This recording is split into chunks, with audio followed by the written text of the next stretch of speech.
Hey there, and welcome to this Astro Alert about the Grand Water Trine that is active this June and July 2013. This video is in correlation to the article that I've just published about the new moon in Gemini on Saturday, June 8th. And I thought I would take a moment to go a little bit deeper about this Grand Water Trine, because not only did I write about it, but it's out there in the zeitgeist a little bit. And I thought it might be helpful for some of you to know a little bit more about exactly what this means. So a Grand Trine is a configuration in the cosmos when there are 3 points and planets dividing the night sky into 3 equal parts. Grand Trine.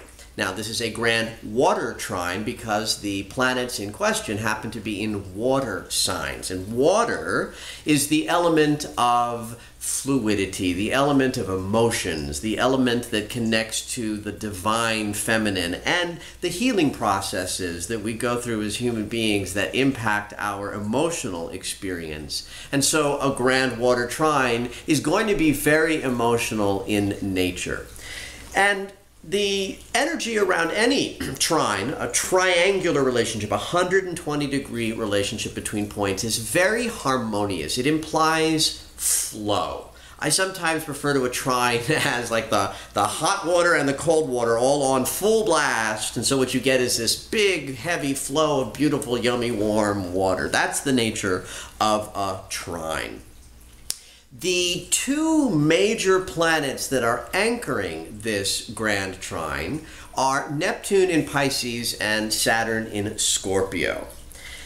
They have been activating this Grand Trine for a couple of months now. In fact, they met up in October of 2012, beginning this cycle of their interaction.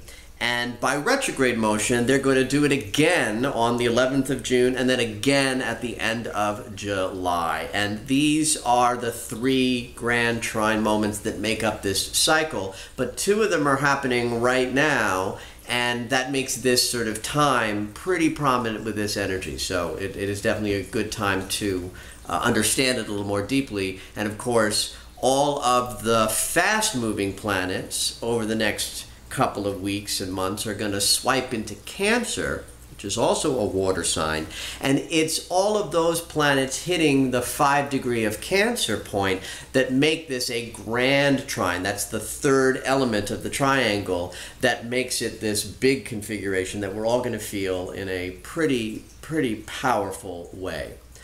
So let's start with the big players in this, and the first one is Neptune in Pisces. Neptune is the frequency that we connect to in spiritual pursuits. Every time you pray or meditate or even just close your eyes and feel the subtle energies in the invisible realms, you're connecting with Neptune.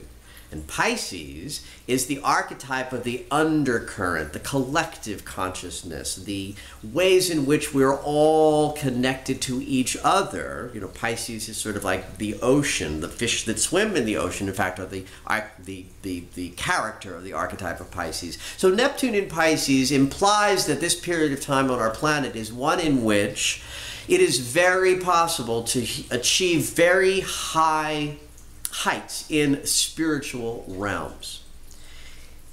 Saturn in Scorpio, trining Neptune in Pisces, is what makes this time sort of the responsible moment that it is. Saturn is the teacher and the taskmaster who says, okay, you've got all the tools you need now. It's time to walk your talk. Saturn is a taskmaster, and he is basically not giving us any more free passes. And in the sign of Scorpio, then Saturn is saying, you've got alchemy at your disposal. You've got the mystery at your disposal. You've got the principle of transmutation at your disposal. Use them to have, by interacting with Neptune now, higher spiritual heights.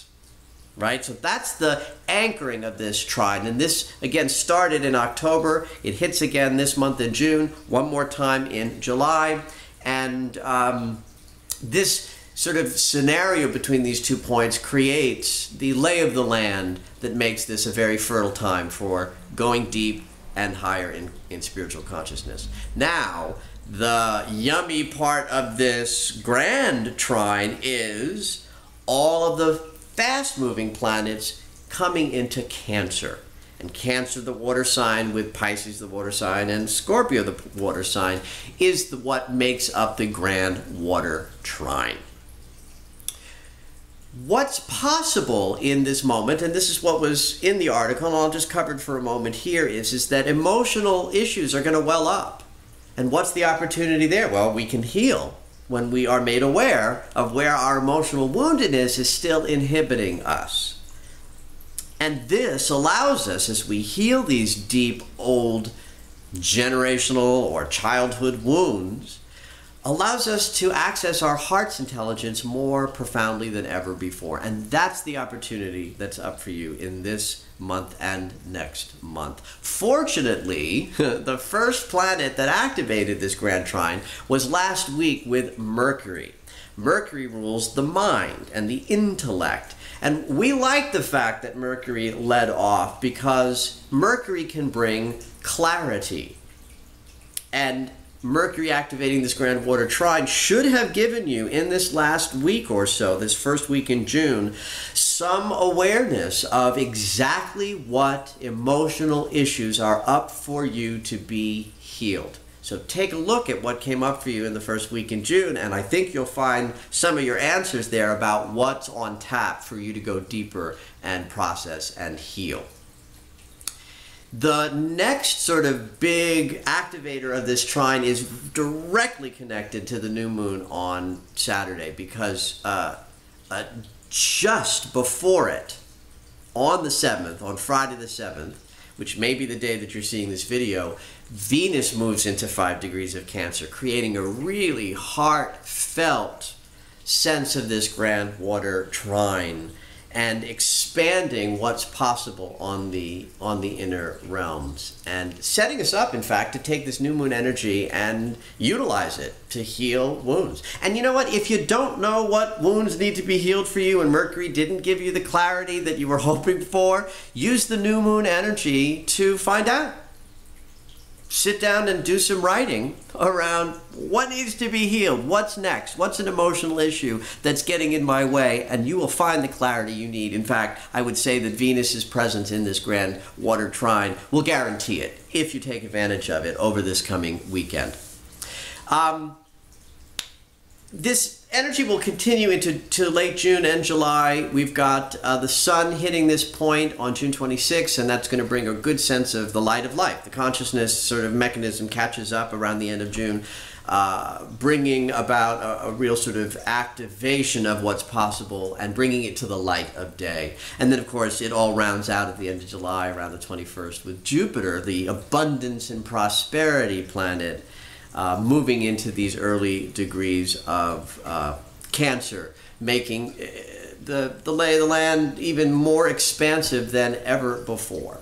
Now, some of you are going to experience this Grand Water Trine in ways that is overwhelming. Undoubtedly, there are some of you who will feel it like literally like you're underwater.